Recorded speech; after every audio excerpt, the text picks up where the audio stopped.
How does the land impact our identities?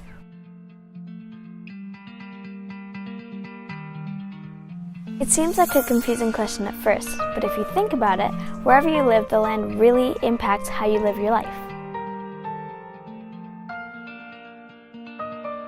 The land, climate, animals, and infrastructure around you impact your identity without you even knowing.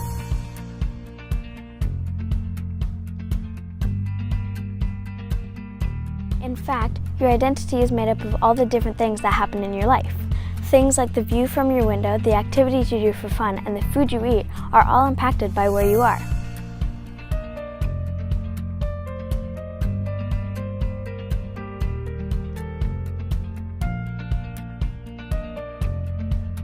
Identity is also not just an individual thing. Cities, provinces, and countries all have their own identities.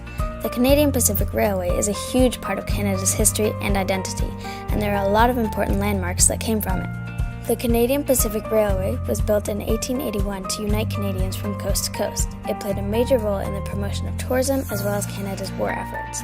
It also allowed the settlers to come to the western side of Canada much easier.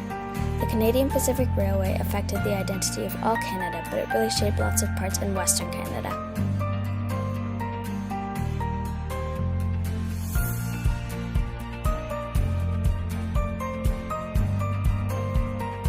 Craigellachie is where the last spike in the Canadian Pacific Railway was hammered in.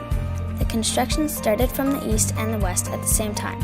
It took just as long from Ontario to Craigellachie as it did from Port Moody. This was because of all the intense geography in BC and Alberta.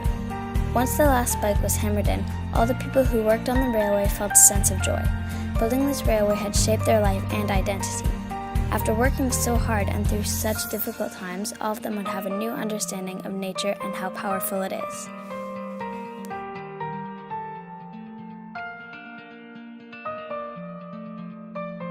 The Canadian Pacific Railway was completed in 1885 and followed very steep slopes, causing lots of difficulties during construction.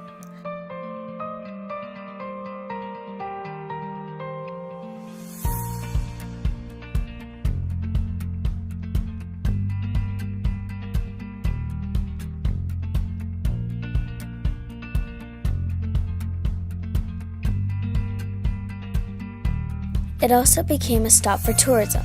There's a lookout where you can see the actual tunnels and a bunch of models and signs explaining it. So for anyone who really enjoys railways, it's very interesting, and even if you're not, it's still really cool to see.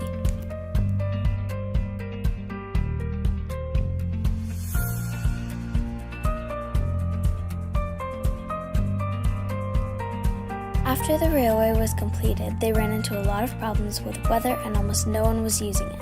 It started to look like a complete waste. However, there was one thing that saved it, and that was tourism. Since Canada is home to some of the most spectacular views in the world, they could promote the railway as a way of getting to see these places. Banff National Park, with all the beautiful mountains, lakes, and waterfalls, is the reason why the railway is still used today. To get a sense of how this beautiful park affects people's identity, I interviewed a tourist from a little town in Banff.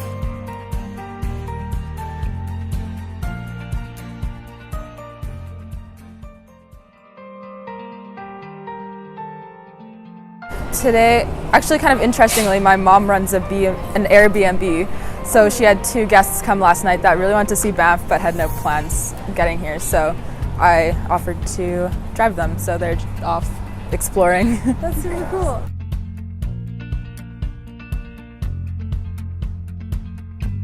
I hike around like the Kananaskis area all the time with my family, probably like every weekend pretty much. Wow, that's really cool. Yeah.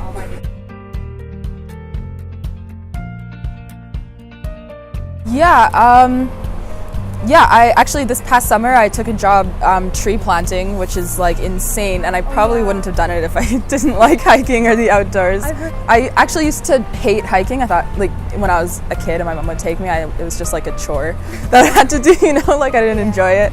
It was only in the past couple of years that I actually started really getting into it. As you can see, the Canadian Pacific Railway left such an impact on not just the people who worked on it, but also the tourists who visit Western Canada today. The stunning scenery in Alberta not only impacts the identity of Albertans, but also all of Canada. These views give us tourism, which we couldn't live without.